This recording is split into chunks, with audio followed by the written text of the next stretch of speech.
اعوذ باللہ من الشیطان الرجیم بسم اللہ الرحمن الرحیم۔ السلام علیکم ناظرین، میں ہوں آپ کا ہوسٹ محمد عقیل اور ہمارے اس چینل میں آپ سب کو خوش آمدید۔ دوستو، ہمارے پیارے آقا صلی اللہ علیہ وآلہ وسلم کا ایک لقب نبی آخر الزمان بھی ہے، کہ جس کا مطلب یہ ہے کہ نبی پاک صلی اللہ علیہ وآلہ وسلم کی نبوت کا یعنی کہ یہ پہرا آخری وقت تک اینڈ آف دا ٹائم رہے گا اور آپ کے بعد کوئی بھی نبی نہیں آنے والا۔ اور ناظرین، قرآن پاک کی آیات کے ساتھ ساتھ حضور صلی اللہ علیہ وآلہ وسلم کے ارشادات جو بھی ہیں کہ وہ آنے والی صدیوں اور زمانوں کا احاطہ بھی کرتے ہیں۔ باقی ایسی بہت ساری کتابوں میں موجود ہیں جس میں آپ نے آخری زمانہ یعنی کہ کیا کیا نشانیاں ظاہر ہوں گی، ان میں کچھ تو علامات الکبریٰ کہلاتی ہیں جبکہ کچھ نشانیاں علامات الصغریٰ کہلاتی ہیں۔ علامات الصغریٰ کے حوالے سے حضور پاک صلی اللہ علیہ وآلہ وسلم کا ارشاد ہے کہ قیامت اس وقت تک قائم نہ ہوگی جس میں عرب کے کچھ لوگ مشرکین کے ساتھ مل کر ان کی بتوں کی پوجا کرنے میں مصروف نہ ہو جائیں۔ اور ناظرین، آپ دیکھ ہی رہی ہیں کہ ہمارے زمانے میں عرب کے کچھ لوگ حکمران یعنی کہ مشرکین کے ساتھ مل کر ان کی بتوں کی پوجا کرنے میں مصروف ہیں اور انہوں نے یہ رسم بنا لی ہے۔ اور دوستوں، ساتھ ساتھ ویڈیو کو شروع کرنے سے پہلے ہم آپ کو یہ یاد دہانی کرا دیں، اگر آپ ہمارے چینل میں پہلی مرتبہ آئے ہیں تو ہمارے چینل کی زیادہ سے زیادہ ویڈیو حاصل کرنے کے لیے آپ ریڈ کلر کے اس بٹن کو سبسکرائب والے بٹن کو کلک کر دیجیے اور ساتھ ہی بیل آئیکن کو بھی کلک کر دیجیے تاکہ ہر نئی آنے والی ویڈیو آپ تک پہنچ سکے۔ چلیے شروع کرتے ہیں آج کی انٹرسٹنگ ویڈیو۔ تو دوستوں، آپ نے یہ دیکھا ہوگا کہ شیخوں نے نریندر مودی کے ساتھ مل کر نہ صرف مندر کی تعمیر کرنے میں حصہ لیا بلکہ بعض ماڈرن عربوں نے پوجا پاٹ میں بھی حصہ لیا، اور تب عرب کی ان حرکت پر پوری امت مسلمہ کو شدید غصہ تھا اور اس پر باقاعدہ احتجاج بھی کیا گیا۔ اور پھر اسی صورتحال کو دیکھ کر نبی پاک صلی اللہ علیہ وسلم کا اس فرمان کا بھی حوالہ دیا گیا تھا کہ حضور صلی اللہ علیہ وسلم نے فرمایا تھا یہ قیامت قرب کی ایک نشانی ہے۔ لیکن دوستوں، یہ بھی کہا جاتا ہے کہ حضور صلی اللہ علیہ وسلم نے جس جگہ کے بارے میں فرمایا وہ UAE یعنی دبئی یعنی کہ عرب کی سرزمین نہ تھی۔ لیکن دوستوں، اب اس چیز کا کیا کریں کہ یہاں یونائٹڈ عرب میں بھی یعنی کہ سعودی عربیہ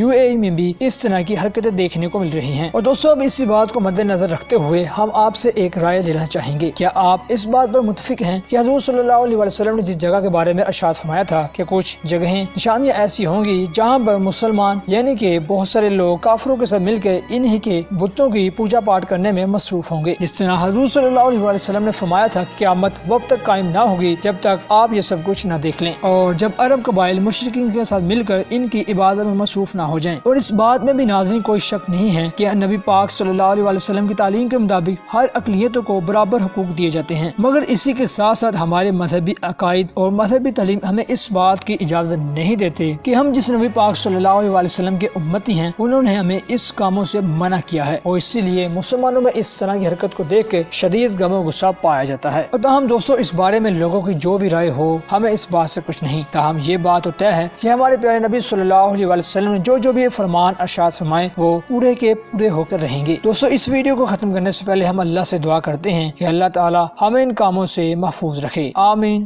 ثم آمین۔ اسی کے ساتھ آج کی ہماری ویڈیو کا اختتام ہوتا ہے، ہمیں اجازت دیجیے، اپنا خیال رکھیے گا، پھر ملتے ہیں ایک اچھی نئی ویڈیو کے ساتھ۔ اللہ حافظ۔